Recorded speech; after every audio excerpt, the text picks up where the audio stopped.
сіздерге үйрететін Қарақалпақ халық ауызекі үйретпелерінің бірі жұмбақлар. Енді бұл жұмбақлар халық педагогикасында жүдә орны күреулі. Біз жұмбақларды балаларға айтып береміз, ауызекі. Енді ауызекі айтқаннан көре, олар көбірек қазір біз айтып атырпыз, социал тармақлардан, контент деп атырпыз. Енді өзіміздің айтқанымызға қарағанда, реңілі суретлерден арқалы жеткеріп берсек, балаларға көбірек қызықлы һәм түсінікті болады. Міне сол текарында мен қазір сіздерге өзімнің таярлап келген жұмбақларымды бірме-бір айтып өтпекшімін. Күндіз жаны тынбас, түнде жағы тынбас. Жұмбақтың шешімін табамыз, сиырдың суретін қоямыз. Һәм бұл суретке қарап тұрып, балалар сиырдың не екенлігін, сиырдың қасында бұзауының қандай көріністе екенлігін көріп, ядына сақлап алады.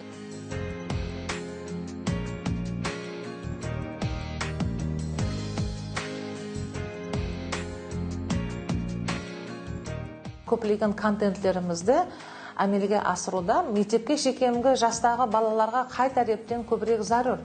Әмде мектепке шекемгі жастағы балалардан логикалық пікірлеулерін, әмде олардың көзқарасын дүнияға деген, табиатқа болған көзқарасын деп атырпыз, ауа райына болған көзқарасын деп атырпыз. Әрбір көріністерге балаларымыздың көзқарасын тәрбиялауда, әмде олардың дөретушілік қабілетін раважландыруда көптеген ұсулдағы контенттерді жаратып атырпыз. Мәселен, балалардың музыкалық тәлімі методикасы пәнінен біз қосықларды жаратамыз. Біз балаларға қосықты өзіміздің сөзімізбен үйретсек, ядында қалмайды. Демек, көргеніне олар сенеді. Көрген суретлері, көрген мағлұмат ядында қалады. Соның үшін біз кішкенегенде балалардың көбілек қосығын жасалма интеллектке жайғастырып, осы программа арқалы әмелге асырдық. Көріп тұрсылар, әрбір сөзге сай қозғалушы көріністер бар.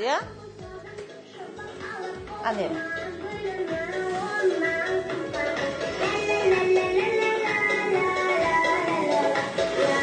Қандай сөздер болып атырыпты, һәм харекетлер бірге болып атырыпты. Енді және бір контенттерді жаратып атырыппыз. Бұл тетіктілендіруші шынығулар. Қазіргі біздер ілік қадем мемлекеттік дастур текарында 5 орайда шынығуларды алып барамыз. Енді 5 орайда шынығуларды алып барған уақытымызда кіші топар, орта топар, үлкен топар, мектепке таярлау топарындағы балаларымыздың өздеріне арналған шынығу өту уақытлары болады. Енді осы шынығу өту уақытларында балалар көп отырғышта отырып қалса, олардың арқадағы омыртқасы, һәмде демалуы, олардың көру қабілетлері тез шаршап қалады. Демек, олар тетік өсуіне, денсаулығының бекемленуіне көбірек ытыбар береміз. Соның үшін да біз тетіктілендіруші шынығуларды әмелге асырып барамыз. 1, 2. Кейін әстен қолымызды түсіріп, өзімізді бос қойып, қолдарымызды сілкейміз. Жүді жақсы. Ендігі шынығу көздеріміз үшін пайдалы. Басымызды қимылдатпаймыз. Қазір мен 1 десем, шеп жаққа қараймыз. Ал 2 десем, оң жаққа қараймыз. 3 десем, жоғарға қараймыз. 4 десем, төменге қараймыз.